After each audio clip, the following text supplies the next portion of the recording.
வணக்கம் நேயர்களே.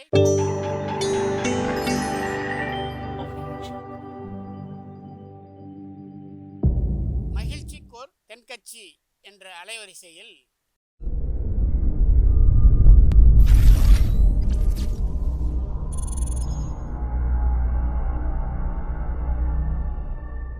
சிரிப்போம், சிந்திப்போம், செயல்படுவோம் என்ற தொடர் நிகழ்ச்சி தினமும் காலை 8 மணிக்கு யூடியூப் அலைவரிசையில் ஒளிபரப்பாகும் என்பதை மகிழ்ச்சியோடு தெரிவித்துக் கொள்கிறோம்.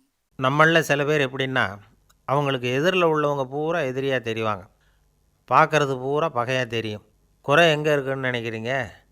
வெளியில் இல்லை, அவங்கக்கிட்ட தான் இருக்குது.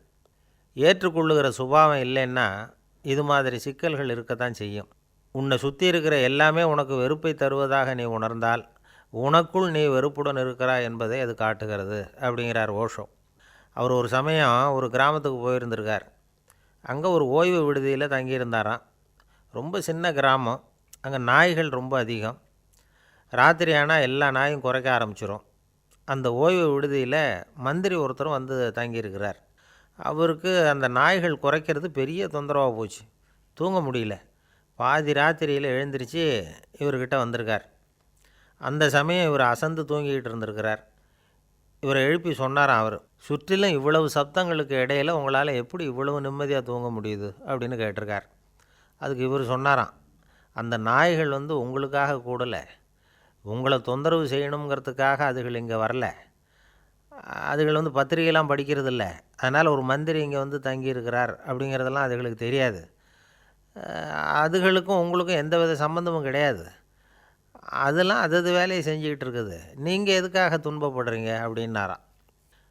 அது எல்லாம் குறைச்சி சத்தம் போட்டுக்கிட்டு இருந்தால் நான் எப்படி துன்பப்படாமல் இருக்க முடியும் அப்படின்ட்டுருக்கார் இவர். இவர் அதுக்கு விளக்கம் கொடுத்தார். நீங்கள் அதுகள் குறைக்கிறதை எதிர்த்து போராடாதீங்க, நீங்கள் அதோடு போராடுறீங்க, அதுதான் பிரச்சனை. பிரச்சனையை உண்டாக்குறது அதுதான். பிரச்சனையை உருவாக்குறது அதுகளோட சத்தம் கிடையாது, உங்களோட போராட்டம்தான். அந்த சத்தம் உங்களை தொந்தரவு பண்ணலை, அந்த சத்தத்தினால நீங்களே உங்களை தொந்தரவு பண்ணிக்கிறீங்க. நீங்கள் அந்த சத்தத்துக்கு எதிராக இருக்கிறீங்க. நீங்களாகவே உங்களுக்குள்ளே ஒரு நிபந்தனையை ஏற்படுத்திக்கிட்டீங்க. இந்த நாய்கள் குறைக்கிறத நிறுத்தினா தான் நான் தூங்க முடியும் அப்படிங்கிற நிபந்தனையை நீங்களே உங்களுக்கு விதிச்சுக்கிட்டு இருக்கீங்க. உங்கள் நிபந்தனையை நாய்கள் கவனிக்க போகிறதில்ல. ஆனால் நீங்கள் என்ன நினைக்கிறீங்க? உங்கள் நிபந்தனை நிறைவேறினா தான் தூங்க முடியும் அப்படின்னு நினைக்கிறீங்க. அதனால் உங்கள் நிபந்தனை தான் உங்களை தொந்தரவு பண்ணிகிட்டு இருக்குது. நீங்கள் செய்ய வேண்டியது என்ன தெரியுமா? நாய்கள் குறைக்கிறதை ஏற்றுக்கொள்ளுங்கள், அதுகள் சத்தத்தை நிறுத்தினா தான் தூங்குவேங்கிற நிபந்தனையை விளக்குங்கள். நம்மை சுற்றி இருக்கிற உலகத்தை நமக்கு தகுந்த மாதிரி நிர்பந்தப்படுத்தணும்னு நினைக்கிறோம் பாருங்கள், அது முடியாத காரியம். எது எப்படி இருக்குமோ அதை அப்படியே ஏற்றுக்கொள்ள பழகிக்கணும். ஒருத்தர் வந்தார், சார் எங்கள் வீட்டில் தினம் பயங்கரமாக குரட்டை சத்தம் கேட்டுக்கிட்டே இருக்கும், இருந்தாலும் அது எனக்கு தொந்தரவாக தெரியாது, தினமும் கேட்டு பழகி போச்சு அப்படின்னார். குரட்டை விடுறது யார், உங்கள் மனைவியா அப்படின்னு கேட்டேன். இல்லைங்க, நான் தான் அது அப்படின்னு சொல்லிவிட்டு அசட்டுத்தனமாக சிரிக்கிறார்.